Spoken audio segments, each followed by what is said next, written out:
Are there any adversities that are causing you misery and distress?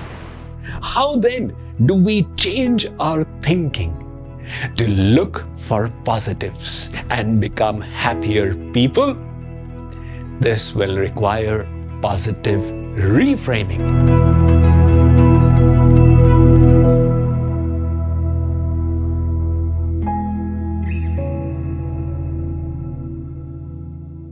Positive reframing is a very powerful mind management tool that enables you to look at negative circumstances in your life in a more positive way and thereby transform challenges into opportunities for growth and reclaim your inner joy.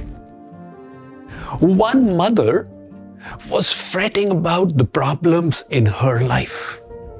She had the taxes to pay, the house to clean up, the cooking to be done, and the party to prepare for. When she noticed her little daughter was working away on her homework book, "What are you doing, Beti?" she asked. The daughter said, "Mother, I am doing negative Thanksgiving." Negative Thanksgiving? What is that?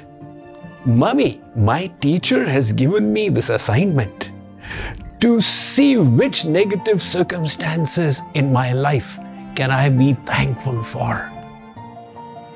The mother was intrigued. "What have you written?" There she had scribbled, "I am thankful for my final exams." The mother said, "A child being thankful for exams?" And then below the daughter had written, "Because it means the summer vacations are not far away." The mother's curiosity was further aroused, and then she saw the daughter had written, "I am thankful for my parents' scoldings." Oh my! Thankful for the scoldings of the parents, but why? And she had written, "Because it means they love and care for me and want to make me a better person." The mother now decided that there is tremendous wisdom here. She started reading on, and the daughter had written, "I am thankful for the bitter medicine I need to take." Imagine a child being grateful for bitter medicine. And why? Because it means I will now be getting well soon.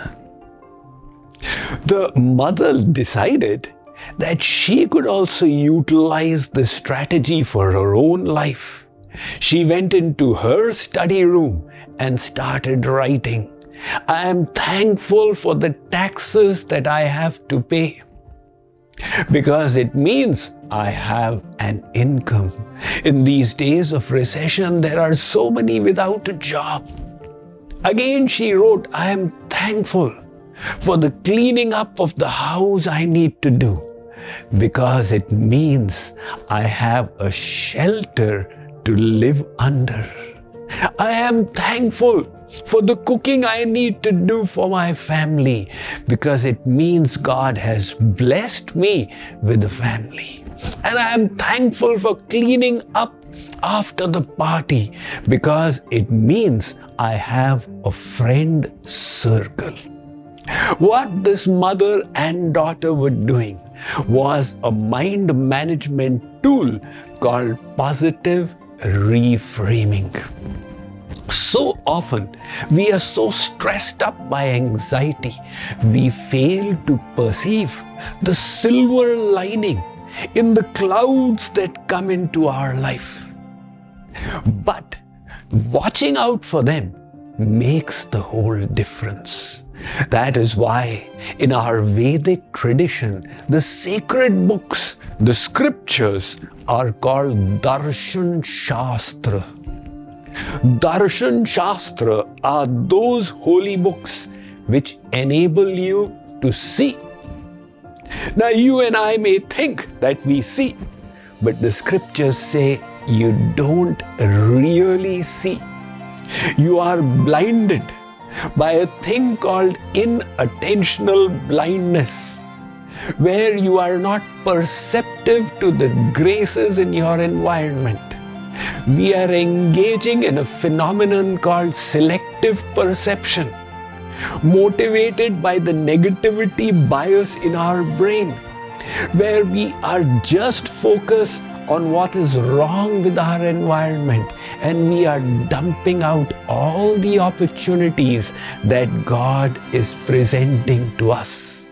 Factually, the scriptures say, Ishavasyamidam sarvam yat kincha jagatyan jagat.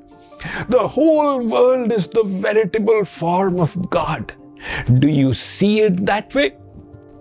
A few years ago, there was a serial on American television called The Three Stooges.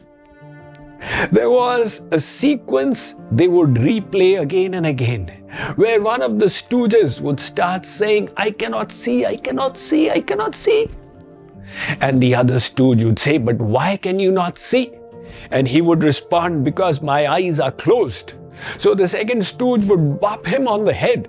He would then open his eyes and say, yes, now I can see. Likewise, do you see God everywhere as the scriptures say? Well, have this faith. It is a benevolent universe, and it is conniving for your well-being. So whenever a cloud of adversity arrives, choose to look for the silver lining, as the art and science of happiness says. You can see the same situation in different ways. Imagine a hot and sunny day. One person notices the beautiful sunshine, while the other observes scorching heat. Similarly, one classifies a colleague's behavior as arrogance, while the other sees it as confidence. These are various realities in a single situation. Hence the proverbial saying, two sides of the same coin. Misery is the consequence of viewing life through the lens of negativity and discontentment. In contrast, positive reframing is the art of finding the silver lining in any situation and then focusing upon it. So the next time you feel anxious or depressed, simply change your viewpoint, and the door to happiness will magically open. It does not require a key. Let's take inspiration from Anthony Ray Hinton. His story is heart-rending and yet so inspirational. This poor black man was wrongly sentenced to prison. He was in a closed factory when a crime was committed. He was put on the death row.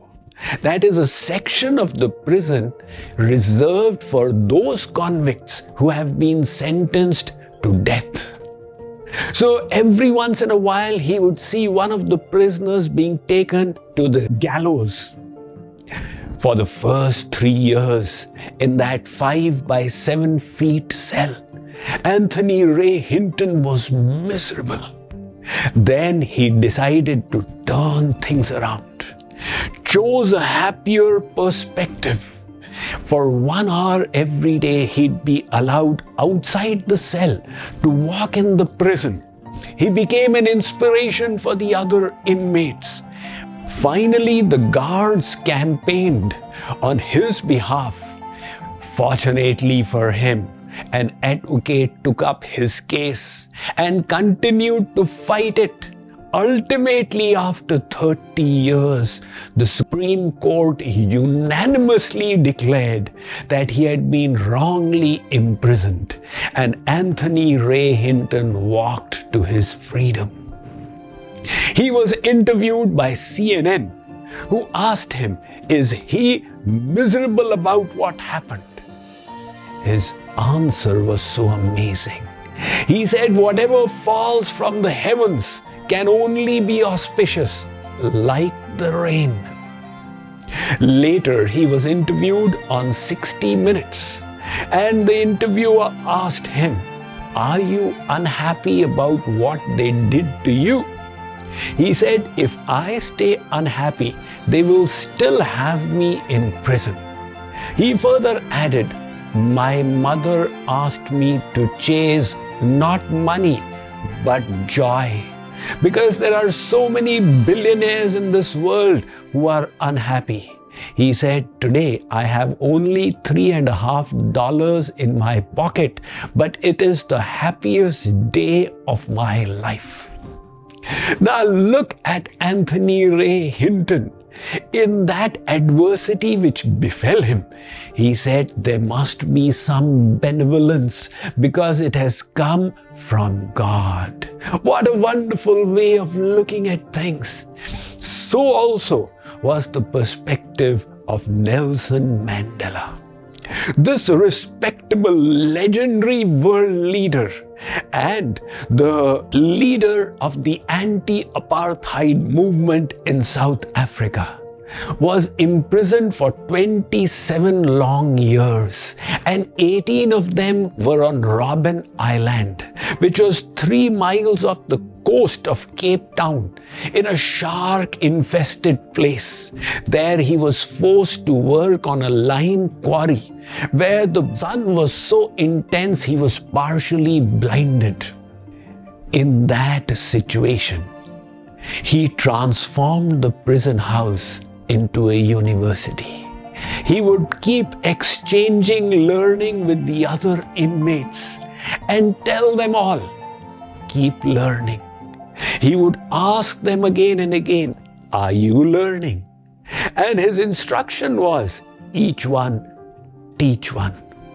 Later on, when he was released and became the president of the new South Africa, one American interviewer asked him about how he handled the bitterness of 27 years of imprisonment.